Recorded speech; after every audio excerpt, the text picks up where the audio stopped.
67 सीटें जीतने के बाद उस दिन से ये हो गया कि भूपेंद्र सिंह हुड्डा से बड़ा राजनीति में कोई तीस मार खान नहीं है। जब उन्होंने, जो शख्स ये कहता था कि मैंने राजनीति की पीएचडी कर रखी है, उनकी पीएचडी की डिग्री फाड़ दी हुड्डा चौधरी भजनलाल की, उन चौधरी भजनलाल की फाड़ दी, जिन्होंने 67 जो विधायक थे उनमें ज्यादातर भजनलाल जी के। और जब वो फाड़ी ना, उसके बाद उनके पास 3 बचे जी।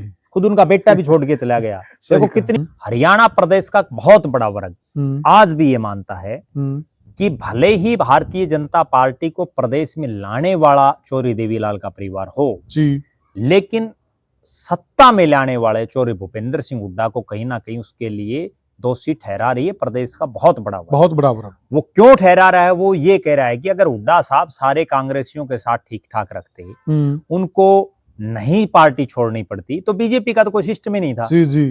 कि राजनीतिक आदमी कौन होता है? राजनीतिक आदमी वो होता है जो दूसरे के पास से राज खींच ले जी। चौधरी भजनलाल जी ने देवीलाल का राज खींच लिया था जी, इसलिए वो आज तक याद रखे जाते हैं जी। चौधरी भूपेंद्र सिंह हुड्डा भजनलाल के मुंह से राज खींच लिया था, इसलिए आज हम उनकी चर्चा कर रहे हैं। लेकिन इन्होंने तो राज आया हुआ दे दिया, तो प्रयास ही नहीं किया। मतलब इतना ओवर कॉन्फिडेंस। चौधरी भजनलाल का सगा बेटा भी उनके साथ नहीं रहा। और चौधरी भजनलाल जो ये बात कहते हैं ना कि राजनीति में ना बाप का विश्वास, ना बेटे का, ना भाई का, कभी भी कुछ भी और कोई भी दगा दे सकता है जी। तो वो भजनलाल जी के साथ बनी जी। जिस चंद्रमोहन को उन्होंने कालका से विधायक बनवाया कई बार, वो चंद्रमोहन उप मुख्यमंत्री भूपेंद्र सिंह हुड्डा की सरकार में रहे, उस भूपेंद्र सिंह हुड्डा की सरकार में रहे जिसने उनके पिताजी की पीएचडी की डिग्री फाड़ने का काम किया। कि ये जिसके साथ लग लेते हैं उसको तो सिरमौर बनाते हैं, चाहे वो चौधरी देवीलाल हो, चौधरी बंसीलाल हो। ये वही भूपेंद्र सिंह हुड्डा हैं जिनका हरियाणा में कोई रुका रोड़ा नहीं था, लेकिन जब कंडिल्ला कांड हुआ उसके बाद इन्होंने कंडिल्ला से दिल्ली तक एक पदयात्रा निकाली थी। सही कहा। उसके बाद ये प्रदेश के नेता बने थे। वो केवल और केवल किसानों के दम पर बने थे। राजनीति की दुनिया की बात करें तो साथियों, भूपेंद्र सिंह हुड्डा हरियाणा में एक समय वह नेता रहे हैं। अगर एक कहावत है ना कि भाई जो आदमी पास से उल्टे फेंक दे तो वो सुलटे पड़े, वही हैसियत रही भूपेंद्र सिंह हुड्डा की।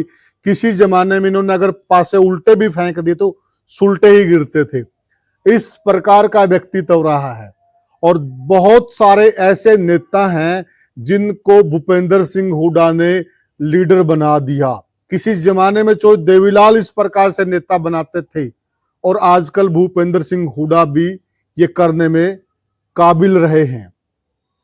लेकिन एक तरफ हरियाणा से इस प्रकार के सुर सुनाई दे रहे हैं जिन नेताओं को हुड्डा साहब ने उंगली पकड़कर चलना सिखाया और जो राजनीति में हुड्डा साहब के रहमो करम पर जिंदा रहे, वो अब उनको आंख दिखाने लग गए हैं।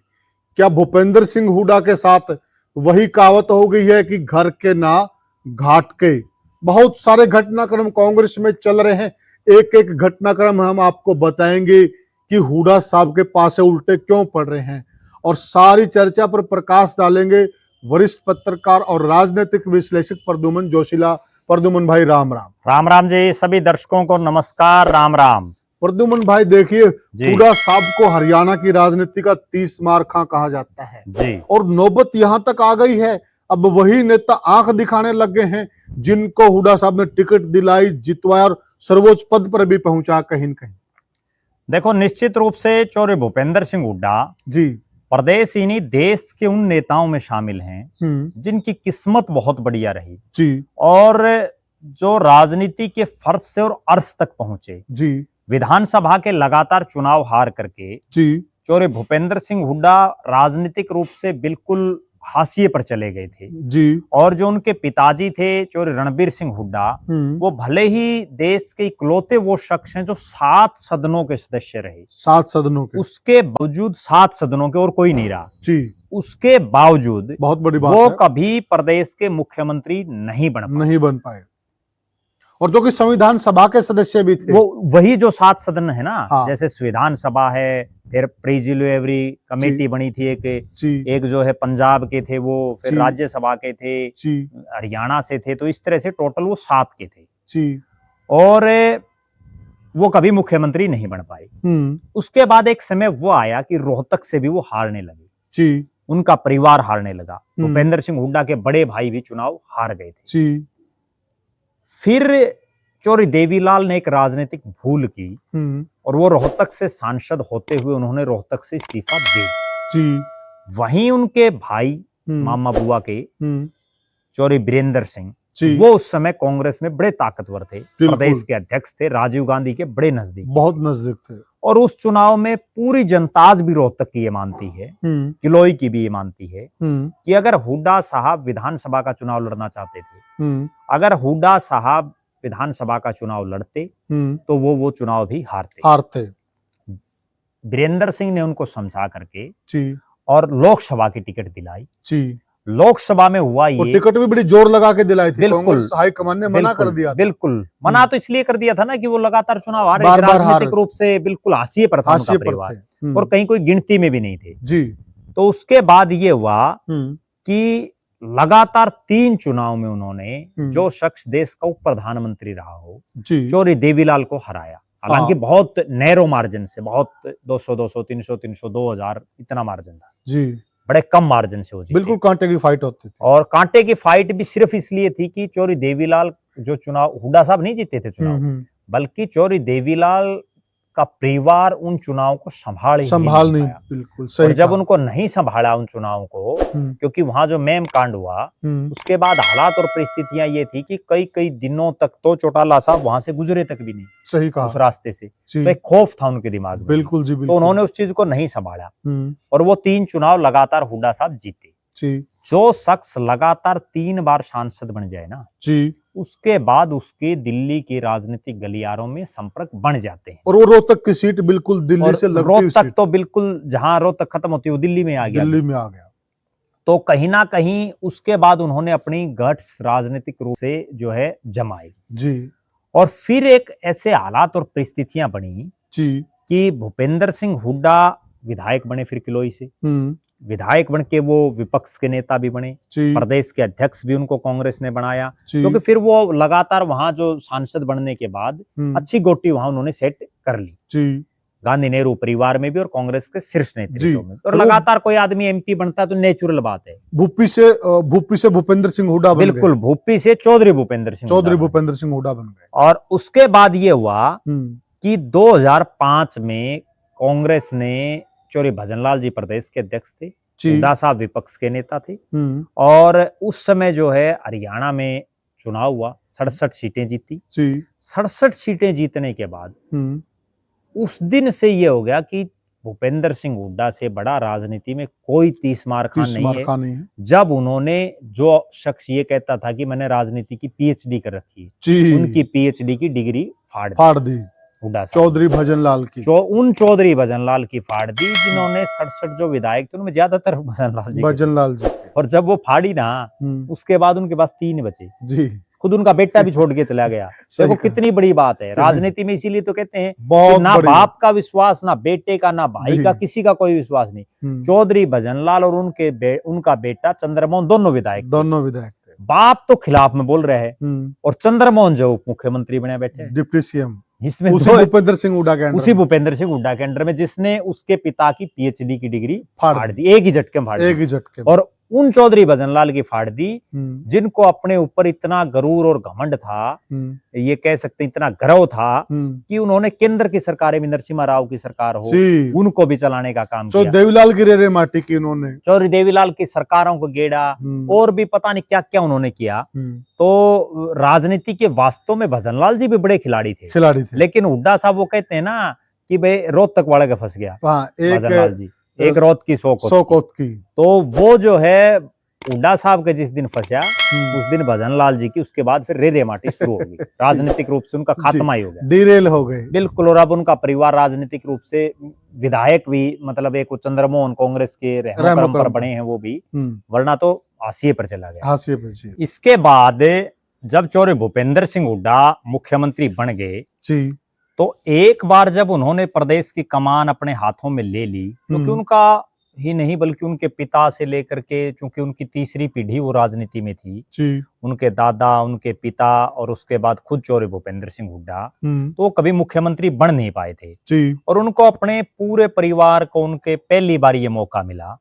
उसके बाद उन्होंने जो है अपनी चलानी शुरू कर दी और जिस चौधरी भूपेंद्र सिंह हुड्डा की उन्होंने पीएचडी फाड़ने की बात कही कि प्रदेश की जनता ने की जो है हुड्डा साहब ने भजनलाल जी की पीएचडी फाड़ दी जी। उसके बाद उन्होंने, चूंकि भजनलाल जी कुछ समय तक कांग्रेस में रहे, फिर 2007 के 2 दिसंबर 2007 को उन्होंने रोहतक में चौधरी भूपेंद्र सिंह हुड्डा के ही घर में एक बहुत बड़ी रैली करके और अपनी अलग से पार्टी बना ली अपने छोटे बेटे के साथ। लेकिन यहाँ राजनीति को समझिए कि चौधरी भजनलाल का सगा बेटा भी उनके साथ नहीं रहा और चौधरी भजनलाल जो ये बात कहते हैं ना कि राजनीति में ना बाप का विश्वास, ना बेटे का, ना भाई का, कभी भी कुछ भी और कोई भी दगा दे सकता है, तो वो भजनलाल जी के साथ बनी। जिस चंद्रमोहन को उन्होंने कालका से विधायक बनवाया कई बार, वो चंद्रमोहन उप मुख्यमंत्री भूपेंद्र सिंह हुड्डा की सरकार में रहे, उस भूपेंद्र सिंह हुड्डा की सरकार में रहे जिसने उनके पिताजी की पीएचडी की डिग्री फाड़ने का काम किया। और इसके बाद हुड्डा साहब का वो स्वर्णिम दौर शुरू हुआ। 9.5 साल वो लगातार प्रदेश के मुख्यमंत्री रहे और इस दौरान हुड्डा साहब ने क्या किया कि भजनलाल जी तो उनकी पार्टी को छोड़ चुके थे जी। उसके बाद जितने और अक्षत्रप थे, जितने बड़े चौधरी थे, उन सब ने भी एक एक करके पार्टी छोड़ दी और उसमें सभी ने ये कहा, एक ने नहीं, सब ने, जिसने भी पार्टी छोड़ी, कि हुड्डा साहब ने उनके साथ अच्छा नहीं किया। उसका कारण ये था कि जितने ये नेता थे उनमें से ज्यादातर हुड्डा साहब से सीनियर थे, हुड्डा साहब से राजनीतिक ओरा उनका बड़ा था। एक तो वो खुद वो उनके भाई थे जिन्होंने राजनीतिक रूप से हुड्डा साहब को जीवित किया, चौधरी बीरेंद्र सिंह, उनको भी पार्टी छोड़नी पड़ी और राव इंद्रजीत सिंह को पार्टी छोड़नी पड़ी। बताया ऐसा जाता है प्रद्युम्न भाई कि 1991 में जब ये चुनाव लड़ना चाहते थे जी, उस वक्त हाई कमान ने उनको टिकट देने से मना कर दिया था क्योंकि लगातार बार बार हार रहे थे जी। और चौधरी बीरेंद्र सिंह डूमर का हाई कमान से लड़कर टिकट लेके आए थे इन्हीं के लिए। बिल्कुल बिल्कुल। तो इसके बाद क्या हुआ कि भूपेंद्र सिंह हुड्डा की वजह से जी लगातार जो कांग्रेसी जिनका अपना एक वोट बैंक था जी, जिनका एक नाम था, जिनका एक रसूख था, वो लगातार पार्टी छोड़ते चले गए और कांग्रेस केवल हुड्डा कांग्रेस बनकर के रह गई। कांग्रेस में केवल वो नेता बच गए जो इक्का दुक्का को छोड़कर जो हुड्डा साहब की हाजिरी मारते हों। उन दिनों रणदीप सिंह सुरजेवाला भी लगातार उनकी कैबिनेट में रहे। आज भले ही उनका आपस में जो है सिस्टम नहीं पटरी वो अपने आप को बड़ा समझते हो जी बिल्कुल। तो फिर क्या हुआ, हुड्डा साहब ने अपने उस 9.5 साल के कार्यकाल में अच्छा जिसे जो चाहा वो पद दिया, जिसको चाहा उसको खुडे लाइन लगा दिया। उन्होंने फूलचंद मौलाना को प्रदेश का अध्यक्ष बनाया, डॉक्टर राम प्रकाश जो राजनीतिक रूप से बिल्कुल नेपथ्य में जा चुके थे उनको कार्यकारी प्रधान बनाया, कुलदीप शर्मा को कार्यकारी अध्यक्ष बनाया। बहुत से सीनियर विधायक होने के बावजूद कुलदीप शर्मा को उन्होंने विधानसभा का स्पीकर भी बनाया और उन्होंने अपना जो उनका खुद का रोहतक का क्षेत्र था उसके जितने बड़े चौधरी नेता थे उन सबको धीरे धीरे खुडे लाइन लगाया। चाहे वो रघुवीर सिंह काद्यान हो, इतने सीनियर नेता थे लेकिन उनको भी जो तवज्जो मिलनी चाहिए थी उतनी तवज्जो नहीं दी। एक एमएलए तक, मात्र एमएलए तक सीमित रह गए। स्पीकर रखा था उनको एक बार उनको स्पीकर बना दिया गया था और आनंद सिंह डांगी को मंत्री नहीं बनाया गया, ठीक है, केवल विधायक तक सीमित रखा गया। उसके अलावा भी जितने भी उस क्षेत्र के बड़े नेता थे सबको धीरे धीरे उन्होंने, ना केवल उस क्षेत्र के, पूरे हरियाणा में जो ये कहता था ना कि मैं चौधरी हूँ, उन सबको रगड़ा लगाना उन्होंने शुरू कर दिया। उसी का ये परिणाम हुआ कि चौधरी बीरेंद्र सिंह हो, धर्मवीर सिंह हो, रमेश कौशिक हो, अरविंद शर्मा हो, राव इंद्रजीत सिंह हो, अशोक तंवर हो, सब पार्टी छोड़ चले गए। अवतार सिंह भडाना हो जी, ये तमाम नेता वो थे अलग अलग एरिया में। जैसे फरीदाबाद में अवतार सिंह भडाना का अपना एक कद है जी, अहिरवाल में राव इंद्रजीत का अपना एक कद है, सही कहा। जींद के क्षेत्र में बीरेंद्र सिंह का अपना एक कद है, भिवानी में धर्मवीर का कद है, सोनीपत में रमेश कौशिक का कद है, सिरसा में या एससी समाज में हम कह सकते हैं अशोक तंवर का एक बड़ा नाम है। तो ये सारे चेहरे जो है धीरे धीरे पार्टी छोड़ के चले गए। उसके बाद ये हुआ। तो ये भी कह सकते हैं प्रद्युमन भाई, कहीं न कहीं जो आज की बीजेपी है जी, उसको बनाने में भी चौधरी भूपेंद्र सिंह हुड्डा का बड़ा योगदान है। बिल्कुल उसी चीज पर हम आएंगे। उसके बाद वो जो नेता थे उनमें ज्यादातर भारतीय जनता पार्टी में शामिल हो गए जी, और वो जब बीजेपी में शामिल हुए उसके बाद आज की जो ये बीजेपी है जी, इसमें मेरा ऐसा मानना है कि 70% तो कांग्रेस से भरी है। ठीक कहा। 10% जो चौधरी देवीलाल के परिवार के जो जिन्होंने राजनीति सीखी है इनकी पार्टियों से वो भरे हैं। सही कहा। बीजेपी वाला मटेरियल तो 20% है। सही कहा। क्योंकि बीजेपी में जो 2014 से पहले जो लोग थे ना वो ज्यादातर या तो घरों में बैठ गए। आज देखो मैं एक बड़ी बात बताता हूँ, एक आत्म प्रकाश मनचंदा जी थे, प्रदेश के अध्यक्ष रहे, बड़ा नाम था, आज कहीं कोई सीन में दिखाई देता? बिल्कुल सही कहा आपने। और भी पता नहीं कितने के नाम है। अब साल 2 साल रुक जाओ उसके बाद रामविलास शर्मा भूल जाएंगे। अभी ताजा उदाहरण है, उनको तो अभी खुडे लाइन लगा दिया। अब तो चलो नाम याद रखते हैं लोग, यूं याद रखते हैं रामविलास शर्मा की खाट खड़ी कर दी लेकिन साल 2 साल के बाद लोग भूल जाएंगे कौन रामविलास शर्मा भाई जी, क्योंकि लोग वर्तमान को याद रखते हैं जी। इसके बाद क्या हुआ, हुड्डा साहब का 9.5 साल का कार्यकाल के बाद जी 67 से 40 और 40 से 15 पर कांग्रेस आ गई। हरियाणा प्रदेश का बहुत बड़ा वर्ग आज भी ये मानता है कि भले ही भारतीय जनता पार्टी को प्रदेश में लाने वाला चौधरी देवीलाल का परिवार हो जी, लेकिन सत्ता में लाने वाले चौधरी भूपेंद्र सिंह हुड्डा को कहीं ना कहीं उसके लिए दोषी ठहरा रही है प्रदेश का बहुत बड़ा वर्ग। वो क्यों ठहरा रहा है? वो ये कह रहा है कि अगर हुड्डा साहब सारे कांग्रेसियों के साथ ठीक ठाक रखते, उनको नहीं पार्टी छोड़नी पड़ती, तो बीजेपी का तो कोई सिस्टम ही नहीं था जी जी। बीजेपी का सिस्टम तो तभी बना ना जब सारी कांग्रेस में से जो मेन लोग थे जिनका अपना एक वजूद था वो सारे भारतीय जनता पार्टी में चले गए। प्रद्युमन भाई जो आप चीज कह रहे हैं जी, हमारा नजदीक की गांव हैबतपुर जी, और वहाँ के एक बुजुर्ग बहुत ही क्रांतिकारी किसान है वो जी, और निरंतर वो किसान आंदोलन में भी हिस्सा ले रहे। चुनाव में भी वो है ना हुड्डा साहब के बारे में नारे लगा रहे थे, मुख्यमंत्री बनेगा, बहुत जोर लगा रखा था जी। अभी मुझे कुछ टाइम बाद मिल गए जी, मैं बोला ताऊ के हालचाल है? बोला कुछ नहीं भाई, हुड्डा साहब ने डोब दिए। डडी वाले बोला भाई कुछ नहीं, हुड्डा साहब ने डोब दी। यानी कि बात यहाँ तक आ गई है, जो लोग है ना पूरा जोर लगा के इनके साथ लगे हुए थे, जो वोटर किसान हितैषी जो किसान आंदोलन से जुड़े हुए लोग हैं, अब वही अपने मुख से ये कहने लगे कि हुड्डा साहब ने डोब दिए। देखो निश्चित रूप से हुड्डा साहब फर्श से और अर्श पर आए और फिर अर्श से धीरे धीरे वापिस फर्श पर फर्श पर जी 2014 आ रहे, 2019 आ रहे, 19 में तो उनका बेटा भी हार गया एमपी का चुनाव, फिर 24 भी हारे। 14 और 19 में तो हम ये मान लेते हैं कि भाई जितना मुंह 24 में था वो नहीं था कांग्रेस के पक्ष में, क्योंकि उसमें मोदी का भी एक बड़ा इम्पैक्ट। और 24 के चुनाव में मोदी जी भी धीरे धीरे डाउन हो रहे थे जी। अब 24 के चुनाव में तो ये हालात थी जो 2005 में भी नहीं थी। मुझे खुद याद है उन चीजों का कि जब 67 सीटें कांग्रेस की आई थी ना, उस समय भी ऐसी आंधी नहीं थी जैसी इस बार थी, लेकिन उस समय तो आई 67 और इस बार आ गई 37 दिन रात का अंतर हो गया जी, आध हो गया जी। वो तो परसेंटेज देखेंगे तो भी पता लग जाएगा। बिल्कुल। अब जो हालात है वो ये है कि भूपेंद्र सिंह हुड्डा के लिए जो एक कहावत है ना कि घर का रहाना घाट का जी, वो उन पर अब स्टीक बैठ रही है।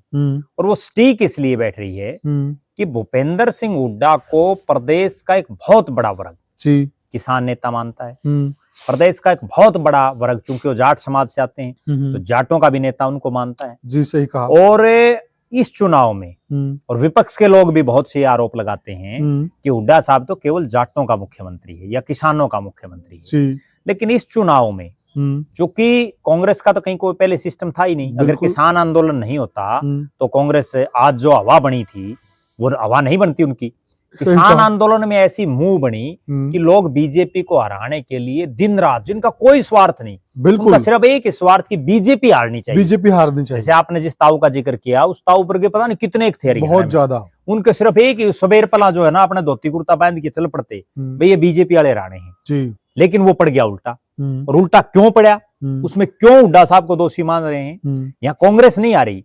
कांग्रेस क्यों नहीं आ रही? क्योंकि कांग्रेस में तो ना तो रणदीप सिंह सुरजेवाला को कुछ मिला बहुत सी सीटें, ना शैलजा को किमे को ज्यादा मिला, 5-7 सीटें केंद्रीय नेतृत्व ने बांट दी, बाकी 72 तो हुड्डा साहब ने बांटी। हुड्डा साहब ने बांटे। हुड्डा साहब भी चुनाव लड़ रहे थे, अगर जीत जाते तो हुड्डा की जीत नहीं होती जी। जब लोकसभा में 5 सीटें जीती तो उदय भान और भूपेंद्र हुड्डा को वाहवाही नहीं मिली। एक और देखे ना जी, जो चुनाव प्रचार हो रहा था हरियाणा में, जी, तो चुनाव प्रचार बनाएगा सरकार, हुड्डा सरकार के लिए हो रहा था। बिल्कुल, कहीं कांग्रेस का तो नाम ही नहीं था। तो हमें जो है ना इस वीडियो में यही केंद्र बिंदु रख रहे हैं कि हारी कांग्रेस नहीं, क्योंकि कांग्रेस तो थी ही नहीं जी, हारे तो हुड्डा साहब हैं, हुड्डा कांग्रेस हार गई। अब जब जाटों में और किसानों में ये हुआ, 8 तारीख से पहले वो हुड्डा को भगवान समझ रहे थे। सही कहा। और लोग ये कह रहे थे भाई हुड्डा ही बीजेपी का पेंडा छुड़ा सकता है, क्योंकि भले ही, मैं एक बड़ी कड़वी बात कह रहा हूं कि भले ही भारतीय जनता पार्टी तीसरी बार लगातार सरकार बना चुकी है, उसके बावजूद हरियाणा प्रदेश में एक बहुत बड़ा वर्ग और विशेषकर किसान समाज आज भी उसके ये गले में नहीं जच रही बात कि बीजेपी का राज आ गया, क्योंकि उनके दिमाग में ये थी कि ये तो बन ही नहीं सकते बिल्कुल तीसरी बार जी। लेकिन उसके बावजूद वो बन गए। लोगों ने निस्वार, जिन लोगों को हुड्डा जानता ही नहीं, उन लोगों ने भी उनके नारे लगाए हैं। अब हुआ क्या, चुनाव परिणाम में 37 सीटें आ गई, बीजेपी फिर बन गई। उसके बाद हुड्डा साहब को सबसे बड़ा राजनीतिक नुकसान क्या हुआ कि जो जाट और किसान समाज उनको भगवान मान रहा था, उनको ये मान रहा था कि यही बीजेपी से पिंड छुड़वा सकते हैं। सही कहा। और जब उनको ये आभास हुआ कि हुड्डा साहब ने टिकटें गलत बांटी हैं और हुड्डा साहब की वजह से बीजेपी की सरकार आई है, तो अब वो लोग उनसे घृणा करने लगे। एक तरह से एक नफरत शब्द जो होता है ना, वो अगर उनके लिए यूज किया जाए तो कोई अतिशयोक्ति नहीं होगी। सही कहा। और जो दुष्यंत चौटाला से किसान वर्ग घृणा और नफरत कर रहा था जी, कि उसने बीजेपी की सपोर्ट कर दी जी, लेकिन अब तो हुड्डा साहब से उससे भी ज्यादा लगे करने जी जी। अब तो हालात ये है कि हुड्डा साहब और दीपेंद्र हुड्डा पिछले 3 महीने में सार्वजनिक काम प्रोग्राम तो उन्होंने कोई किया नहीं, कहीं कोई हल्कों में नहीं गए जी जी। केवल ब्याह शादी कांड मुकांड या कोई निजी कार्यक्रमों में जहां भी वो जाते हैं वहां भी लोग बुलाए से भी नहीं आते। सही कहा। ये हालात है जी।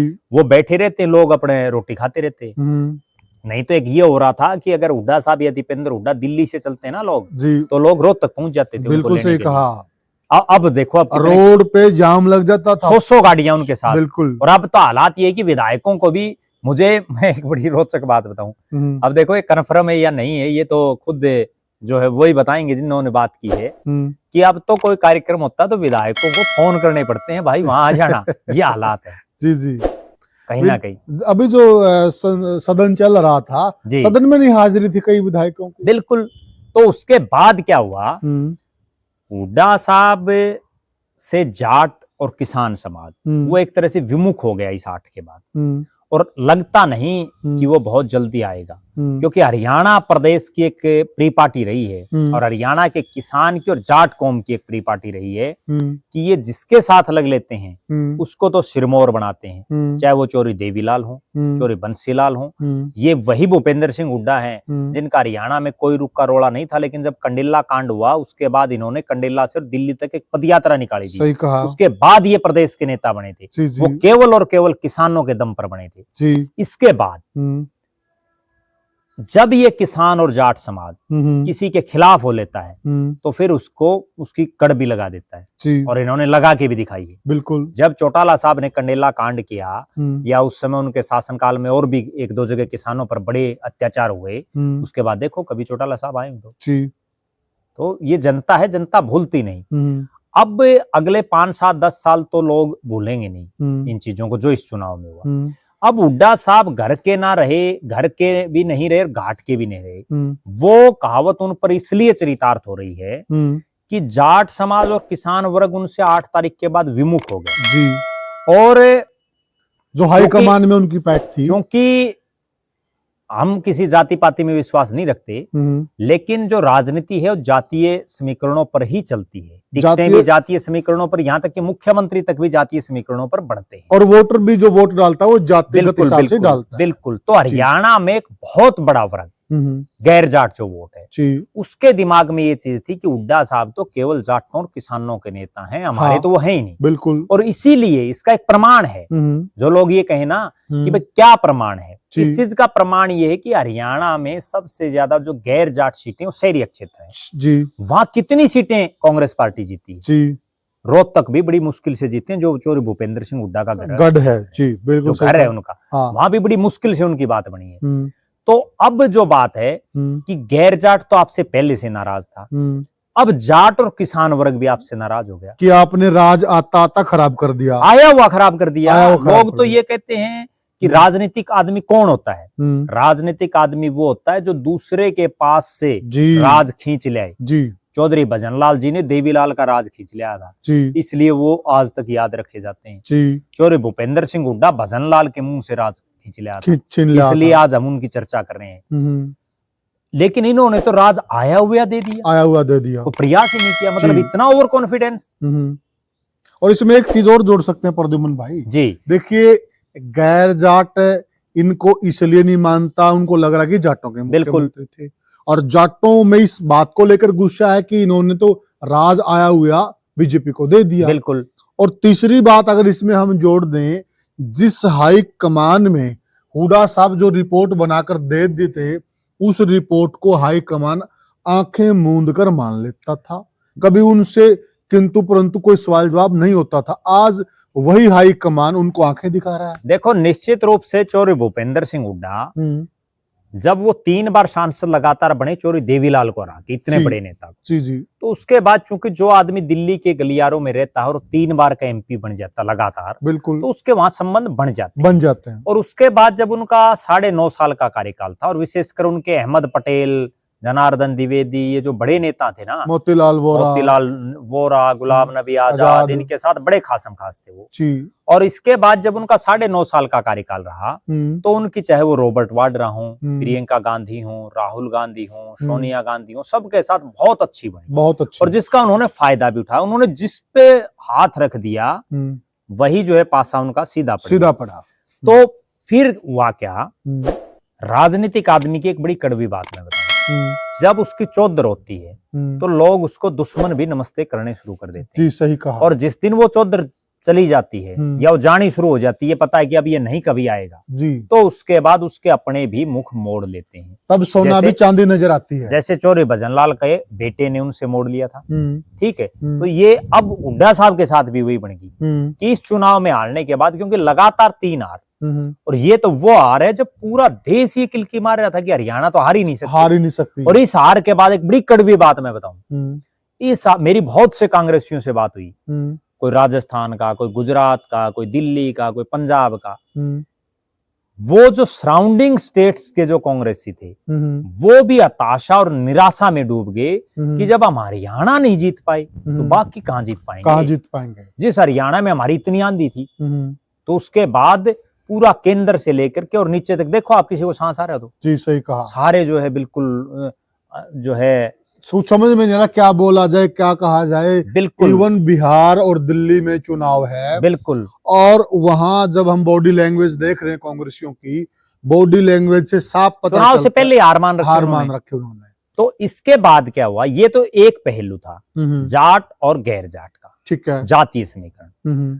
दूसरा पहलू, राजनीति में 2 सर्कमस्टांसेस से ही चुनाव जीते जाते हैं, एक जातीय समीकरण, एक आपका एरिया, भौगोलिक दृष्टि। हुड्डा साहब जब 9.5 साल मुख्यमंत्री रहे, उस समय भी और आज तक भी प्रदेश के चाहे विपक्षी नेता हों या प्रदेश के बहुत बड़ी तादाद में लोग हों, वो ये मानते हैं कि हुड्डा साहब ने 3 जिलों का और 2 लोकसभाओं का ही विकास किया। अच्छा, रोहतक, सोनीपत और झज्जर, 3 जिलों का, ओल्ड रोहतक जिसको बोलते हैं जी। और उसका तो देखो, मैं खुद भी एक उदाहरण दूं, एक खेरडी मोड़ पड़ता है जो भिवानी से रोहतक रोड पर है जी, कलानौर और खरक के बीच में। वो खेरडी मोड़ तक तो आती है रोहतक जिला जी, और उसके बाद भिवानी जिला शुरू हो जाता है और एक तरफ दादरी को रोड चला जाता है। वो खेरडी मोड़ तक तो सड़क ऐसी चमचमाती जी, और उसके बाद इतने गड्ढों में सड़क ढूंढनी पड़े, पैदल चलना ही मुश्किल जी जी। लाखन माजरा से आगे आ जाओ आप, बिल्कुल सही, वही हालात, बिल्कुल। मुंडाल से आगे आ जाओ आप जी, वही हालात जी। तो उन्होंने जो विकास किया, इसमें कोई दो राय नहीं कि रोहतक, सोनीपत, झज्जर का उन्होंने खूब विकास किया। बाकी हरियाणा की तरफ उन्होंने उस नजर से नहीं काम किया। उसका उदाहरण ये है, आप ये देखिए, वहां मेट्रो जी, वहां IIM, II, पता नहीं क्या क्या बना दिया, ठीक है। बाकी हरियाणा जी, वहां भी तो कम से कम कुछ तो आप करो। बिल्कुल सही। और इस चुनाव में ये मुद्दा भी था, क्षेत्रवाद सबसे बड़ा मुद्दा है। हाँ, बिल्कुल। और हालांकि हुड्डा साहब आए भी उसी मुद्दे पर थे, वो रोहतक की चौधर के नाम पर ही जो है ओल्ड रोहतक की चौधर पर प्रदेश के मुख्यमंत्री बने थे उस दौर क्योंकि में। वहां वो विधायक जीत गए वहां उस एरिया में। जी। फिर हुआ क्या, नहीं तो उस एरिया में चौधरी देवीलाल का वर्चस्व था, जी जी। उनकी पार्टी के जीत्या करते ज्यादा। और 2000 के चुनाव में भी वहां इन्हीं लोग जीते थे कई जगहों पर। फिर हुआ क्या, हुड्डा साहब रोहतक सोनीपत झज्जर के मुख्यमंत्री बन गए जैसा लोग आरोप लगाते हैं, बहुत बड़ी तादाद। और बाकी जो हरियाणा था उसमें हालात ये बनी कि कांग्रेस कोई बहुत ज्यादा दमखम वाली नहीं थी। पिछले चुनाव में 31 सीटें आई कांग्रेस की। और मैं आपको एक उदाहरण दूं, या तो शीशपाल केरवाड़ा जीते कालावाड़ी से जी, उसके बाद आप आ जाओ तोशाम में जीती किरण चौधरी, उसके बाद फिर आप आगे चले जाओ महेंद्रगढ़ में जीते रावदान सिंह जी, फिर आप उल्टे रिवर्स आओ सफीदों में जीते सुभाष गांगुली जी, बाकी कहाँ जाएंगे जी। हिसार जो इतना महत्वपूर्ण राजनीतिक रूप से जी, और हिसार में 9 हल्के लोग, 9 के 9 में 0 आपकी जी, कैसे आप सरकार बना लोगे जी। और ये तो तब है जब आपके 31 विधायक आए हैं। 31 विधायक होने के बावजूद आप हिसार में एक भी विधायक नहीं बना पाए जी। ये कहीं ना कहीं वही अक्षेत्रवाद की वजह से तो था सारा मामला। बिल्कुल। फिर हुआ क्या इस चुनाव में, 8 तारीख से पहले तो ये था कि हुड्डा साहब उन 3 जिलों के नेता हैं। 8 को जब चुनाव परिणाम आया तो सोनीपत लोकसभा में 9 सीटें हैं, 9 में से 7 पर कांग्रेस हार गई जी। कितनी गंभीर बात है, बहुत बड़ी बात है। और उन 7 में भी जो 2 जीती ना, एक तो इंदुराज नरवाल भालू जीते बड़ौदा से, बड़े बाल जीते निर्दलीय प्रत्याशी के मुकाबले, और दूसरी विनेश फोगाट जीती जिसको ये कह रहे थे कि ये तो 1 लाख से जीतेगी, बिल्कुल तूफान बताया जा रहा था, बाल से जीती। और ये 2 सीटों के अलावा 7 सीटों पर कांग्रेस हारी।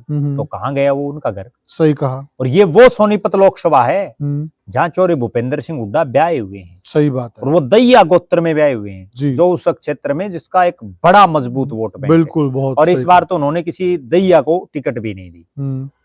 राई से दैया गोत्र के प्रत्याशी उतरते थे बहुत बार, और इस बार उन्होंने उनकी टिकट काटी जी। इसके बाद अगर दूसरे एंगल से बात करें, रोहतक लोकसभा में आ जाओ जी, 2 सीटों पर आ रहे, 2 में एक हम कोसली को छोड़ देते हैं कि वो अहिर बाहुल्य है, वह हुड्डा साहब का इतना खुद का प्रभाव भी नहीं है जी। लेकिन बहादुरगढ़ की सीट आप हार गए, जो दीपेंद्र हुड्डा और भूपेंद्र सिंह हुड्डा ने जिसको जिताने के लिए पूरा जोर लगा रखा था, और वो भी बुरी तरह से आप हारे एक निर्दलीय के मुकाबले। तो कहीं ना कहीं इस चुनाव के बाद ये स्पष्ट हो गया कि जो हरियाणा के लोग ये कह रहे थे कि हुड्डा साहब का 3 जिले ही घर है, इन 3 जिलों में उनका गढ़ है और वो 3 जिलों के ही मुख्यमंत्री हैं, वहां भी उनका वो गढ़ दरक गया जी। सोनीपत तो साफ ही हो गया, बिल्कुल सही कहा। ठीक है, 2 भी वो बाल जीते हैं, बिल्कुल सही कहा। और बाकी आप बहादुरगढ़ हार गए, कोसली आप हार गए, रोहतक शहर आप बिल्कुल बाल जीते हैं जी। तो कहीं ना कहीं हुड्डा साहब के साथ फिर वही बन गई कि घर के रहे ना घाट के। बाकी हरियाणा तो उन्हें पहले ही नेता नहीं मान रहा था, अब रोहतक सोनीपत झज्जर वालों ने भी छोड़ दिया, तो अब जाएंगे कहाँ, सही कहा। इसलिए तो वो अर्श से फर्श पर आ गए। और जो मैंने एक बात पहले बोली, जो एक कड़वी सच्चाई है कि जब आपका डाउनफॉल शुरू होता है तो फिर आपके जो खासम खास है ना, जिन लोगों को आपने उंगली पकड़ करके और राज की ऊंचाइयों पर पहुंचाया है, वो भी आपको छोड़ देते हैं। मैं 1-2 उदाहरण पहचान भी यही है कि अब आपका बिल्कुल बुरा दौर, उसकी पहचान भी यही है। बिल्कुल। जो मैं एक खास बात बताऊं, राजनीति में जो आदमी जिस नेता का सबसे खास होगा वो उसको सबसे पहले छोड़ जाता है और उसको सबसे बड़ी चोट मार के जाता है जी। जैसे 2 उदाहरण मैं देता हूँ, दोनों अपने हिसार के हैं। अनूप दानक को दुष्यंत चौटाला ने मंत्री बनाया जी, तमाम सीनियर विधायकों को दरकिनार करके, और चुनाव में जब दुष्यंत को जरूरत पड़ी तो देखो अनूप दानक कहाँ गया जी। किसी ने कल्पना की थी? बिल्कुल। और मैं ये बात कई साल से कह रहा था कि जब जरूरत होगी ना दुष्यंत चौटाला को, तब ये अनूप दानक भागेगा। वही सेम सीन रणबीर सिंह गंगवा जो चुनाव हार गए, पहले तो उनको टिकट दी, फिर वो एमएलए का चुनाव हार गए, उसके बाद चौधरी ओम प्रकाश चौटाला ने उनको राज्यसभा में भेजा, देश की सबसे बड़ी पंचायत में। वो चाहते तो अपने बेटे को ही भेज देते, और जब चौटाला साहब को उनकी जरूरत पड़ी तो गंगवा साहब भी लांडा लगा गए, छोड़ गए। इसी तरह से 8 तारीख के बाद जी कितने उदाहरण आप देखो, जो हुड्डा साहब के खासम खास थे, जो ये कहते थे कि भाई, बहुत तो ये बोलते थे कि हमारे पिता के समान, बिल्कुल ठीक, हमारे भगवान, हमारे सब कुछ हुड्डा साहब, और वो उनको छोड़ना शुरू हो गए। अभी मैं 4 तारीख का एक उदाहरण दूं, 4 जनवरी को दीपेंद्र हुड्डा का जन्मदिन है और पिछले 20 साल से उनके जन्मदिन पर हजारों लोग वहां पांव रखने के लिए जगह नहीं, बहुत भयंकर। वो मैंने मेरी आंखों से देखा कई बार, तो मैं अक्सर चला जाता हूँ, तो कई बार तो ऐसा कि वो जैसे पागल बन जाता ना आदमी, उनको यूं पागल बना दिया जाता था, इतने आदमी। लेकिन इस बार देखो आप, जो उनके खासम खास थे, जो हर बार उड़ा के केक, मतलब बढ़िया से बढ़िया, आपके बच्चों नहीं खिलाते वो, सही कह रहे हो, वो केक उनको ले जाके वो वहां पे लेके जाते, वो हुड्डा साहब खाओ थोड़ी है, दीपेंद्र हुड्डा भी, बस वो दिखाने के लिए, हाँ भाई हम इतने एक भगत हैं। बिल्कुल। एक विधायक हैं, आपको बात बताऊं, मौजूदा अभी भी विधायक हैं, वो भी मैंने वहां देखे कि 5 किलो या 7 किलो की एक किटली ले रहे, भला भाई साहब, भला ये देसी गाय का घी ले आओ, मतलब विधायकों की ये हालात है, चाटुकारिता है ये। जी जी। क्या उसका गाय नहीं, मतलब वो मंगा नहीं सकता दीपेंद्र, सही कह रहे हैं, लेकिन ये सिर्फ चाटुकारिता, भाई हम किस तरह से आग लगी याद रहे, बोला भाई किटली देनी है, कोई हंसन लग गया, बोला ना किटली भी ले रखो भाई। तो ये बात है, वो अभी फिलहाल भी विधायक है। जी जी जी, ठीक है जी, ये तो मेरी आंखों की बात है जी। तो अब इस 4 तारीख को आप देखो, जितने उनके खासम खास थे उनमें बहुत से नहीं आए लोग, क्योंकि अब उनको ये पता चल गया कि हुड्डा साहब 5 साल के बाद 84-85 साल के हो जाएंगे जी, तो उसके बाद उनका डाउनफॉल शुरू हो जाएगा जी। ठीक है, सही बात है, उम्र भी एक मायने रखती है, ये लास्ट मौका था उनके पास। और दीपेंद्र हुड्डा के लिए पूरा हरियाणा एक किलकी मारता है कि दीपेंद्र हुड्डा में जो भूपेंद्र सिंह हुड्डा वाले राजनीतिक गुण हैं वो नहीं है अभी तक भी। और उसका कारण क्या है, मैं कारण बताता हूँ। भूपेंद्र हुड्डा ने 0 से उठ करके संघर्ष किया। भूपेंद्र सिंह हुड्डा, ठीक है सूत आ गई उनको, वो एक अलग बात है। भूपेंद्र सिंह हुड्डा चुनाव हारे शुरू में अपने जीवन की, और हारने के बाद उनको, क्योंकि आदमी को ठोकर लगने के बाद ही अक्ल आती है, ज्ञान आता है। तो उस दीपेंद्र हुड्डा तो क्या था, विदेश में था, आते उसका पिता मुख्यमंत्री, आते ही बाई इलेक्शन चुनाव जीत गया, एक चुनाव हारा दीपेंद्र हुड्डा अपनी जिंदगी में। और जब वो चुनाव हारा ना, उसके बाद आप उनका फेस देखते क्या हालात थी जी। और वो भी मामूली वोटों से आ रहा था, 7,000 के आसपास। और जो लड़ के नेता बनते हैं ना प्रद्युमन भाई, जमीन से उठ वो मास लीडर बनता है, मास लीडर बनता है, बिल्कुल। अब उनको अब 3 महीने हो गए, ठीक है, चुनाव हार गए, परिणाम आ लिया, सबको पता है। देखो आदमी को एक पॉजिटिव होना चाहिए। मैं एक बड़ी गंभीर बात बताऊं, इनको सोचना तो ये चाहिए कि भाई 57 महीने की और सरकार बचेगी नायब सैनिक, 3 महीने तो कम हो गए जी। जबकि ये अभी सोच ही नहीं पा रहे कि तुम चुनाव हारेंगे। जी जी, देखिए इनको तो अगले चुनाव की तैयारी करनी चाहिए। दोनों दलों में फर्क देखिए आप, बीजेपी में कांग्रेस में, जहां बीजेपी ने बहुत एडवांस पहले से ही ये रणनीति बनानी शुरू कर दी है कि अगर 2029 में अगर हम लोग नहीं आए तो 2029 में हमें क्या दाव खेलना है, बिल्कुल। और ये वहीं अटके पड़े हैं हर चीज की, इसीलिए तो कांग्रेस, हुड्डा साहब इसीलिए तो नहीं सरवाइव कर पा रहे। वरना आप एक चीज देखिए, मैं बड़ी गंभीर बात बताता हूँ और प्रदेश की जनता भी इस चीज से सहमत होगी। हुड्डा साहब के नेतृत्व में 67 सीटें नहीं आई थी कांग्रेस की 2005 में। उस समय चौधरी भजनलाल प्रदेश के अध्यक्ष थे, और हुड्डा साहब से बड़े तो बहुत से नेता थे उस समय कांग्रेस में जी। बिल्कुल, ये तो ठीक है, उनका सूत आ गई, वो एक अलग बात है जी जी। और वो सूत भी इसलिए आई कि कांग्रेस का एक बहुत बड़ा धड़ा, चाहे ओम प्रकाश जिंदल हो, सुरेंद्र सिंह हो, कुमारी शैलजा हो, वीरेंद्र सिंह हो, इंद्रजीत हो, वो सब ये चाह रहे थे कि भजनलाल सीएम नहीं ना बने। और क्योंकि नए आदमी को हर आदमी चाहता है जी जी। पुराना उन्होंने देख लिया था भजनलाल जी का राज, तो उसके बाद वो उनको सूत आ गई जी। 67 से अगला चुनाव उनके नेतृत्व में लड़ा 40 पर आई, अगला चुनाव लड़ा 15 पर आई, अगला चुनाव लड़ा 31 पर आई, और इस बार इतनी आंधी में भी 37 पर आई। तो ये 46 आने में तो फिर कई योजना लगेंगी इस हिसाब से तो जी। तो साथियों, तो कहीं ना कहीं जो असली जो बात है वो ये है कि हुड्डा साहब का डाउनफॉल शुरू होने से अब कांग्रेस का शीर्ष नेतृत्व भी उनकी नहीं मान रहा। नहीं तो मानता तो 3 महीने थोड़ी होते हुए विपक्ष का नेता बने हुए, ठीक बात है, ठीक है, वो बना देते। ना उनकी कहीं कोई चल रही, ना वो कुछ कर पा रहे। अब प्रदेश की जनता में जो बाकी 19 जिले हैं, ना वो उनको नेता मान रहे, उन 3 जिलों ने भी उनको हकीकत दिखा दी। और ना जाट और किसान समाज मान रहा, और ना जो है गैर जाट उनको पहले से ही उनसे विमुख कहीं ना कहीं दिखाई दे रहा है। अब हुड्डा साहब को अगर कुछ करना है, क्योंकि हार जीत प्रजातंत्र में चली रहती है, लेकिन अब उनको तमाम इस हार और जीत और इस चुनाव को भूल करके सिर्फ एक काम सबसे पहले करना पड़ेगा। जो आदमी गलती मानता है वो आदमी महान कहलाता है जी। उनको समाज के सामने आकर के ये बात माननी पड़ेगी, पूरे 36 बिरादरी के सामने, कि मेरी वजह से हरियाणा में कांग्रेस सत्ता में नहीं आ पाई जी। अगर वो इस गलती को नहीं मानेंगे, क्योंकि दुष्यंत चौटाला भी अपनी गलती नहीं मान रहा जी। कि हमने जो है ये गलत किया, तो जैसे दुष्यंत चौटाला 0 पर चला गया वैसे ही फिर ये 37 से 0 पर आ जाए, कोई बहुत बड़ी बात नहीं जी। तो साथियों, ये हमने चर्चा की कि एक समय में भूपेंद्र सिंह हुड्डा की हरियाणा की राजनीति में तूती बोलती थी और हरियाणा की राजनीति के वो 30 मारखा कहलाते थे। आज नौबत यहाँ तक है कि वो घर के न घाट के, क्योंकि जनता भी उनसे विमुख होती जा रही है। अगर उनकी तूती बोलती, जिस प्रकार से हाईकमान में जो उन्होंने बोल दिया वही हो जाता था। 4 महीने हो गए हैं, 4 महीने से उनको 3 महीने से उनको विपक्ष का नेता नहीं बनाया जा रहा। साफ साफ संकेत दे दिया हाईकमान ने भी कि हुड्डा साहब अब वो पहले वाला दौर नहीं रहा है।